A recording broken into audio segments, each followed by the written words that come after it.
Olá, meus amados, como é que vocês estão? Tudo na paz, glória a Deus, trazendo mais um vídeo aqui no nosso canal Estude Direito, né? Vocês já estão vendo aí, já deixo já alencada aqui a notícia. Hoje o momento de notícia é política e direito, né? E antes de começar, glória a Deus por estar por aqui, tá trazendo esse vídeo para vocês. Agradecer a vocês que estão inscritos no canal, muito obrigado. Por enquanto nosso canal não está sendo monetizado ainda, então a ajuda de vocês é essencial. Tá curtindo, compartilhando e comentando aí.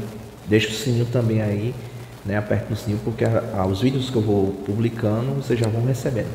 Para você que está vendo pela primeira vez, se inscreva no canal, ajuda o canal, dê um feedback também, ó, melhore isso aqui, faça isso aqui. Todo comentário claro, que não seja comentário pejorativo, de violência, alguma coisa difamando assim. Então se inscreva no canal, curte, compartilhe e comente, tá ok? Então, sem mais delongas, vamos para a notícia. É isso aí, meus amados. Veja só quem se manifestou. Eu vi muita gente falando, não, quando estava lá no Supremo, dizer que fazia a mesma coisa, tal, lá, não sei o que, em relação ao ex-ministro do STF, Marcos Aurélio, certo? Tinha algumas decisões que eu realmente não concordava com o ministro, né? Mas pelo menos o que eu estou vendo aqui, ele está tendo atitudes prudentes, coerentes e principalmente em relação ao direito, né? A gente vê que ele já, até na campanha da política de 2022, ele já se manifestou sobre a anulação do processo desculpe, meu, está passando um carro aqui, mas é assim mesmo. Vamos lá, voltando. Ele se manifestou pela anulação do processo do atual presidente de Lula, que ele foi contra em relação que o Supremo fez. Na época, eu acho que ele já estava aposentado, acho que já tinha se aposentado. Eu não sei se ele já tinha aposentado ou não. Acho que já tinha se aposentado. Agora, no inquérito que foi aberto de forma que eu entendo ser ilegal, que foi aberto da fake news, que deu aquele inquérito do fim do mundo, deu aquele lá pelo nome que parece que foi até o ministro Marco Aurélio que apelidou esse inquérito de Giganado. Ele estava em relação, teve a votação para poder da abertura do inquérito e ele foi totalmente contra, né? Pelo que eu apurei ali, parece que ele foi totalmente contra, né? Então a gente vê algumas atitudes que a gente tem que ser louvável, tem que realmente bater palmas. E aqui a gente vê, ele se manifestou o que está acontecendo com o ex-presidente Jair Bolsonaro, que eu entendo corretamente, né? E ele está realmente de forma, no direito mesmo, lá referente ao que está acontecendo lá, essa investigação no Supremo em relação ao ex-presidente, que na verdade não era para estar nem lá, essa investigação. Mas infelizmente a gente vê como a situação está ocorrendo no nosso STF, esses inquéritos e tudo. Então assim, esperar não pode. Por exemplo, chega uma pessoa que está até gravando um vídeo, pode incluir um inquérito lá no STF, sem foro privilegiado, sem nada, ser julgado pelo STF. Veja só como está a situação. Você não tem foro privilegiado, não tem nada, mas por causa que você der uma opinião, alguma coisa que for contrário ao que eles entendem, lá você pode ser incluído no inquérito lá. Você vai ver como está a situação, né? É complicado e é triste a gente ver. Realmente o nosso direito, assim, a nossa Constituição, cada dia que a gente vai vendo, está sendo colocado, né, do lado. É triste, né? É triste. Vamos lá para a notícia. Quem quiser acessar, está lá no portal da Revista Oeste, certo? Aí vamos lá. O que ele diz? Abre aspas. Bolsonaro não deveria ser julgado pelo STF. Fecha aspas. Disse Marcos Aurélio. Jurista afirma, ex-presidente e réus do 8 de janeiro deveriam ser julgados em primeira instância. Isso aqui é fato. Eu já até comentei com vocês aqui sobre isso. Até os advogados que apresentaram defesa lá, que estavam defendendo os réus do dia 8, também suscitaram incompetência. É incompetente. Tentam querer trazer uma conexão, pelo que eu fui apurado, trazer uma conexão até com um investigado, um deputado, não sei o que, para tentar deixar o processo lá, que na verdade não era para estar lá. Realmente era, quando chegou o processo lá, alegar incompetência, remete à investigação, ficava a Polícia Federal, ia para a Justiça Federal, primeiro grau, a Justiça Federal. Pronto, acabou-se. Lá que vai conduzir todo o processo, não aqui. Né? Mas não foi feito. Está julgando lá e a gente vê que as sentenças altas, as penas 17, 22, tal, e o que se percebe aí que já tem não só um pré-julgamento, como já tem a sentença pronta, né? Isso aí os advogados foram cerceados em relação a fazer a sua defesa oral. Aí tem que ser feito agora, você gravar até 20 minutos, né? Aí tinha um prazo para você colocar o seu vídeo lá no processo da defesa, né? Para poder depois encerrar, para o juiz analisar, assistir o vídeo, tudo. E que muitos advogados estavam alegando que nem isso estava sendo assistido, nem a defesa dele estava sendo defesas técnicas, defesas fundamentadas, nem isso estava sendo apreciado. Eles tinham prazo até, por exemplo, 5 dias para juntava no último dia, no último horário, 11, vamos dizer assim, 11h59 da noite, que o prazo é até a hora de encerrar. Quando eles juntavam, deixavam para juntar no outro prazo, no outro horário tudo, quando dava meia-noite e pouca, a sentença já estava prolotada. É o que muitos advogados, para você ver como já estava. Mas que uma pessoa vai prolotar uma sentença de mais 100 e poucas páginas em 5, 6 minutos. E ainda mais assistir um vídeo que o advogado fez a defesa e tudo. Para você ver como é que está a situação, né? Aí, isso aqui é o ex-ministro do STF, Marcos Aurélio. Essa notícia que a gente está vendo aqui. Vamos lá. O ex-ministro do Supremo Tribunal Federal, Marcos Aurélio Mello, reafirmou que a Corte não tem competência para julgar o ex-presidente Jair Bolsonaro nem os envolvidos do ato do dia 8 de janeiro. É incompetente, acabou-se. É incompetente. Não pode julgar, não pode, mas infelizmente é o que está acontecendo, né? Lá o restante dos ministros estão aceitando. Eu acho que só 2 ali, que parece que vai na volta lá da sentença e tudo, não concorda, que parece que é o André Mendonça e Cássio Nunes.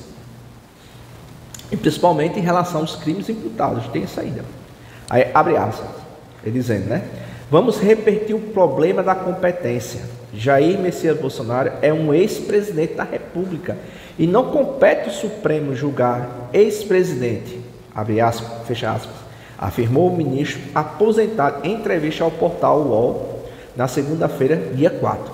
Abre aspas, ele diz, não vejo como está se julgando no Supremo, em martelada única. Olha a gravidade que ele está fazendo. Cidadãos comuns que não têm foro. Quando ele diz isso aqui, cidadãos comuns, é porque não tem foro de prerrogativa no STF. Então o STF não pode julgar lá. Não pode julgar, isso é fato. Isso é fato, não pode ser julgado lá. Acabou-se. Mas cidadãos comuns sendo julgados lá, se for, veja só como está a situação, minha gente, né? Aí depois, quando a pessoa vai dizer que está perseguindo, está fazendo isso, é ilegal, é tudo, aí desce em cima dessa pessoa para poder ser investigada, já poder. Veja só como está a situação. Você não pode opinar, dizer que é errado ser julgado lá, é ilegal ser julgado lá, você está contra uma decisão, uma conduta, e você vai ser penalizado, sem você difamar, sem você usar com violência, sem você agredir de forma pessoal nenhum ministro. Mas você pode ser investigado porque você está tendo contra dizendo que é errado, está lá. Eu quero ver se vai haver alguma investigação aqui em relação ao ex-ministro do Supremo aqui, Marcos Aurélio, que deveria estar na primeira instância, com certeza, na primeira instância na Justiça Federal, com possibilidade de recurso, inclusive de revisão da decisão proferida. O que ele disse em relação a isso aí? Porque quando está lá no Supremo, o único recurso que você pode entrar lá, depois de uma decisão dessa, é entrar com embargos, alguma coisa assim, acabou, se dá o trânsito julgado, meu amigo, você vai cumprir a pena. Já na primeira instância, você tem a oportunidade, se você for condenado, você recorrer e a sua sentença ser revisada. Aqui vai para o TRF de lá, que é o 2º grau. Depois você pode recorrer para o STJ e recorrer e conseguir uma absolvição. E ainda mais, você pode ser absolvido até em primeira instância, porque o que está sendo imputado aqui, eu entendo que não houve tentativa de golpe. Sim, houve lá um quebra-quebra lá e tudo tem que ser penalizado conforme a lei. É triste ver aquilo que aconteceu lá. Eu não sou a favor do que aconteceu lá, não. Vai dizer que houve uma tentativa de golpe e tudo, do meu ponto de vista, de forma jurídica, não. Então, que as pessoas podiam ser absolvidas em relação aos crimes que está sendo imputado aqui, que foi denunciado no STF. Está entendendo? Então, julga lá, as pessoas não têm mais a oportunidade de recorrer e tudo. Já no primeiro grau, consegue, pode ser absolvido. Veja a situação que está. Aí diz, a Constituição Federal estabelece que apenas autoridades detentoras de cargo, como presidente em exercício, vice-presidente, ministros, deputados e senadores, detêm foro no STF. É só aqui. É a Constituição que diz, esse presidente não julga lá. Pessoas que não ocupam esses cargos, os chamados cidadãos comuns, devem responder na justiça comum em primeira instância. Aí tem até uma notícia em relação ao Nunes Marques e Mendonça, que eu falei que eles já disseram que não tem competência para julgar os atos do dia 8 de janeiro, o STF. Foi nesse sentido que votaram os ministros Nunes Marques e André Mendonça nos casos de 8 de janeiro, mas foram vencidos. Então, como eu falei, os dois ministros que concordaram que não era para ser julgado lá, mas como a maioria estava querendo que seja julgado lá, eles perderam. Os demais membros do STF acham que o foro é o STF, porque supostas autoridades, olha, eu estou com suposição, não tem nada concreto, não tem nada decidido, nada, estou com suposição. Veja só, o direito penal não é isso, é sim ou não, ou cometeu, não cometeu, acabou, não existe suposição. Se há dúvida, a dúvida beneficia quem? O réu. É um princípio que tem, o princípio do pro réu. Em caso de dúvida, o réu tem que ser. É o réu que tem mesmo. Então, suposições não podem. Aí diz que o foro é o STF, porque supostas autoridades foram ainda não denunciadas, também teriam participação de supostos crimes. Mas mesmo assim, se tivesse algum foro, tivesse feito lá alguma coisa lá, ele ia ser denunciado lá. As pessoas que estavam lá não podiam ser denunciadas junto com ele lá não. Porque não estava participando com ele lá não. Ele que estava lá fazendo a coisa dele lá. Aí quer dizer que se eu estou junto vou dar um exemplo aqui. Eu entro no banco para roubar, de repente, vou dizer uma pessoa que for privilegiado lá, entra para roubar também. Estou dando só um exemplo aqui, não estou dizendo que é assim não. Aí eu roubei e ele roubou também. Mas a gente não tinha nada em comum não. Não estava junto, não estava nada com o mesmo intuito de fazer aquilo não. Aí quer dizer que um participa lá e tudo vai jogar para lá. Mesmo assim não poderia. Veja só como está a situação. Na ocasião, o ex-magistrado também voltou a afirmar que não considera o 8 de janeiro como uma tentativa de golpe. O ex-ministro do STF dizendo que não houve tentativa de golpe, mas sim como baderna. Houve sim uma baderna ali, houve um quebra e tem que ser responsabilidade em relação ao crime cometido. Mas dizer que houve um golpe, a pessoa queria destruir o Estado Democrático de Direito, tirar o presidente de lá, a pessoa com faixa, com tudo lá, sem armas, sem nada, sem exército, sem ninguém.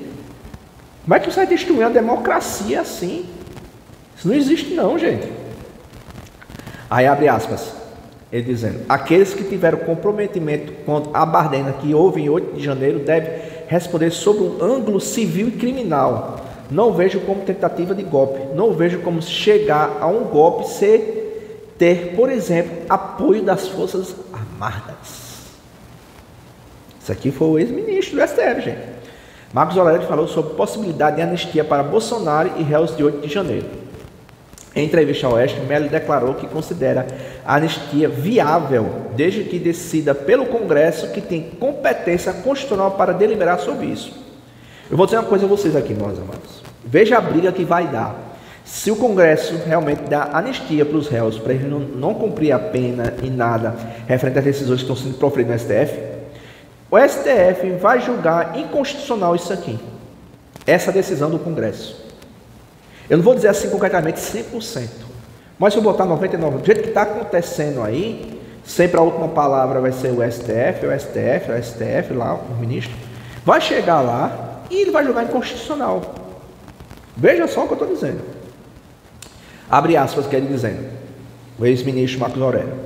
A respeito da anistia, entendo que o perdão é sempre bem-vindo. Trata-se de algo sadio e civilizado, porque as pessoas não cometeram tentativa de golpe. Isso é um fato que a gente vê que está acontecendo em levar uma pena de 17, 22 anos. Agora, evidentemente, cabe ao Poder Legislativo deliberar nessa questão. Espero também que o Supremo não venha declarar inconstitucional. Olha só, eu não tinha nem lido essa parte ainda aqui não.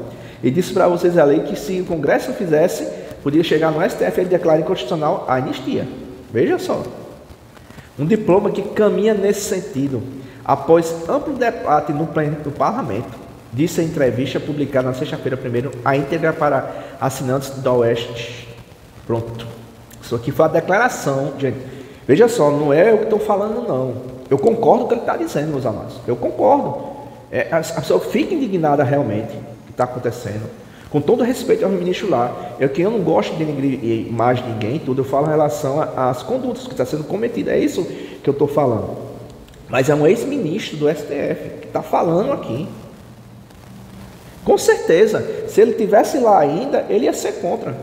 Porque aqui só teve dois que foi Cássio Nunes e André Mendonça. Mas felizmente tem um restante lá, votou a favor. Porque estão querendo, estão juntos, então é complicado, meus amados. Então só quem pode resolver isso aqui é o Congresso. É o Congresso. E ele está certíssimo aqui. Eu vou no mesmo entendimento que o ministro do STF está falando. Sem relação direita e esquerda. Podia ser o de esquerda lá. Podia ser uma pessoa de esquerda lá. Eu estava defendendo. Porque eu não vi tentativa de golpe. Podia ser de esquerda lá. Podia ser lá declarado, eu apoio o atual governo, eu apoio tudo. Mas eu teria junto lá, porque o direito tem que ser respeitado. A Constituição tem que ser respeitada. Então a responsabilidade tem que ser cumprida de forma subjetiva do crime cometido. Então, principalmente em relação à competência. Que é uma coisa que a gente não está. Então, tudo que a gente está vendo ao todo não está sendo respeitado. A Constituição está respeitada, o Código de Processo Penal não está sendo respeitado, nada. Né? Misericórdia, meu amado, misericórdia. Né? Mas aqui a decisão, aqui a comentário do ex-ministro do STF. E aí, o que é que vocês acham disso? Vocês concordam com o que o ministro está fazendo? Vocês concordam em dar anistia em relação aos réus? Parece que o Congresso abriu ao público para poder estar, se quer que dê anistia, tudo, diz que as assinaturas lá estão chegando a quase 500 mil, desde enganados, ou se não já passou. Né? Mas o que vocês acham aí? Vocês concordam com essa anistia? Ou vocês concordam com o comentário do ministro Marcos Aurélio?